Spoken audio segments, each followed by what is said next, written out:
और कैंट की रामलीला देखने के लिए मेरठ के डीएम दीपक मीणा अपने पूरे परिवार के साथ पहुंचे। अपनी बेटियों को अपनी गोद में बिठाकर संस्कृति से जोड़ने का प्रयास साफ तौर पर नजर आ रहा था। उनके चेहरे का जो भाव था वो बता रहा था कि कैसे पिता अपने बच्चों को बता रहे हैं कि देखो ये वो रामलीला है जो सदियों से चली आ रही है और सदियों तक चलती रहेगी।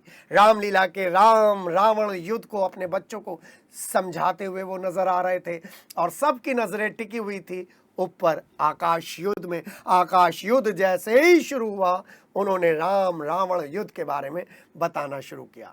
उधर हमारे साथ थे एसपी ट्रैफिक राघवेंद्र मिश्र, सीओ सदर प्रकाश और सिटी हलचल के साथ आप लोग हैं। और इन दोनों बड़े अधिकारियों ने हमको बताया कैसे ट्रैफिक डाइवर्जन को लेकर 15 दिन से ड्रेस रिहर्सल की जा रही थी और बताया जा रहा था, कोशिश की जा रही थी कि कहीं पर 2-3 मिनट से ज़्यादा का जाम ना हो, क्योंकि अलग अलग रावण का दहन था। वहीं पर सीओ सदर लगातार दोनों रामलीलाओं को, रजवन वाली रामलीला को और वैशाली वाली रामलीला के बीच में कोऑर्डिनेशन करते हुए हमको नजर आए। तो मेरठ की सभी रामलीलाओं का दौरा कर रहे एसएसपी डॉक्टर विपिन ताड़ा भी रावण दहन से ठीक पहले वैशाली मैदान में पहुंचे और उनका भी सम्मान हुआ। राम रावण युद्ध का एक एक सीन बड़े ध्यान से देख रहे हैं और इस पूरे रामलीला के मंचन को देखते हुए भगवान राम का किरदार निभाने वाले अरुण गोविल अपने पुराने समय में पहुंच गए। और मैं आपको बताऊं, यहाँ पर डीएम दीपक मीणा परिवार के साथ पहुंच चुके हैं। डीएम दीपक मीणा अपने पूरे परिवार के साथ हैं, बेटियों के साथ हैं, बेटे के साथ हैं और पूरे परिवार के साथ यहाँ पर रामलीला का आनंद ले रहे हैं। और रामलीला के इस आनंद में मेरठ को दशहरे की शुभकामनाएं दे रहे हैं डीएम दीपक मीणा। सर, मेरठ को शुभकामनाएं। नहीं, मैं सभी को दशहरे की शुभकामनाएं देता हूं और उम्मीद करता हूं जिस शांति से सारे त्योहार यहाँ पे रहें, आगे भी उसी टाइप से सभी लोग मनाएंगे।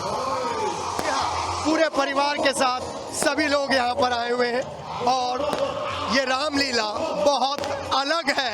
ये रामलीला बहुत अलग इसलिए है क्योंकि हर साल इस रामलीला में कुछ नया देखने को मिलता है और इस बार आकाश का युद्ध है राम जी का और रावण का। शहर में जगह जगह आयोजन है और आयोजनों के साथ साथ ट्रैफिक व्यवस्था संभालना बड़ी टेढ़ी खीर है। ऐसे में एसपी ट्रैफिक राघवेंद्र जी हमारे साथ हैं। सर, बड़ी डिफिकल्ट टास्क थी क्योंकि पूरे शहर में हर जगह रामलीला है और रावण वध का मंचन है। ऐसे में कैसे कंट्रोल किया, कितने सेंसिटिव पॉइंट थे? जिस देश में राम जैसे आदर्श हों उस देश में ये ट्रैफिक व्यवस्था संभालना बहुत छोटी बात है जी। उसी आदर्शों पर चलते हुए, उन्हीं के पद चिन्हों पर चलते हुए हम लोगों ने आज सुबह से ही ट्रैफिक के पहले तो सारे पुलिस बलों को ब्रीफिंग की गई है और जहां पर सेंसिटिव पॉइंट था वहां पर डिप्लॉय किया गया है और डाइवर्जन किया गया है कि आम जनता को कोई परेशानी न हो। सब लोग अपने जहां पर जो रावण दहन का कार्यक्रम है, रामलीला का जहां मंचन हो रहा है, वहां पर सकुशल आ सके।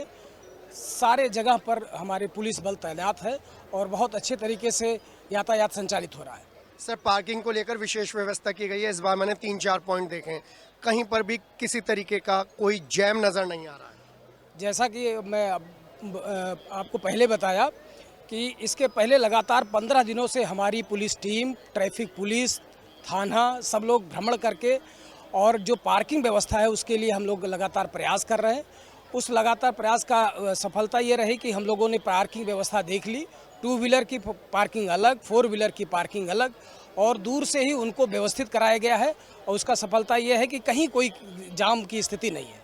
सब पहली बार बहुत अच्छा अनुभव हुआ है। मेरठ की जनता की तरफ से बहुत बहुत शुभकामनाएं। आपको भी विजयदशमी की हार्दिक शुभकामनाएं। पूरे मेरठ शहर को विजयदशमी की हार्दिक शुभकामनाएं। जी हाँ, और ये थे हमारे साथ एसपी ट्रैफिक जिन्होंने पूरे शहर को इस समय दशहरे के वक्त जाम मुक्त रखने का एक संकल्प लिया था और उसमें काफ़ी इनको सफलता मिली है। मैं खुद जब सड़क पर था तो हर तरीके से रूट डाइवर्जन कर ये कोशिश की गई थी कि कहीं पर भी 30 सेकंड और 45 सेकंड से ज़्यादा की गाड़ी का ब्रेक ना लगे।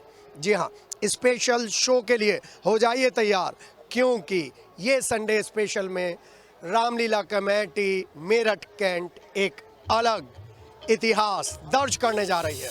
यहाँ ये तैयारियां पूरी हैं और इन तैयारियों के बीच में तैयार हो जाइए रावण के पुतले का दहन से पहले उस शो के लिए, जहां पर श्री रामलीला कमेटी मेरठ छावनी ने विशेष तैयारी करी है। हमारे साथ कैंट के सीओ भी साथ हैं। जी हाँ, कैंट के सीओ प्रकाश जी हमारे साथ हैं। सर, व्यवस्था संभालना तो बड़ी टेढ़ी खीर थी, लेकिन बहुत अच्छी तरीके से व्यवस्थाएं संभाली गई हैं। आदरणीय उच्चाधिकारियों के निर्देशन में हमने पूरी तरीके से इस व्यवस्था को संभालने की कोशिश करी है।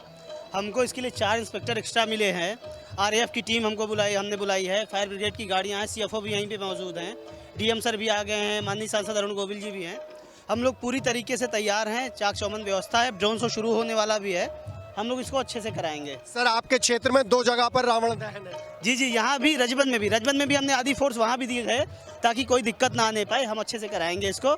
और के जी, आपका भी बहुत बहुत धन्यवाद। आप इतना घूम के इतना अच्छा कवरेज कर रहे हैं, पुलिस के लिए सहयोग का भी काम करते हैं। आपका बहुत बहुत शुक्रिया। जी हाँ, धन्यवाद।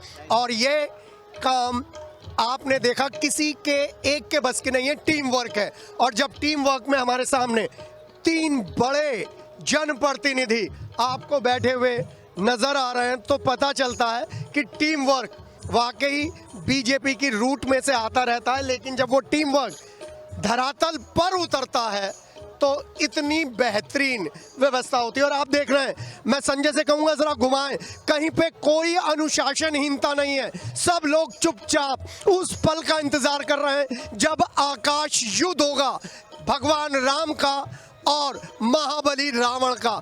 उस आकाश के युद्ध के लिए सब लोग संयम से प्रतीक्षा कर रहे हैं, जो बताता है कि मेरठ की जनता बिल्कुल अलग है।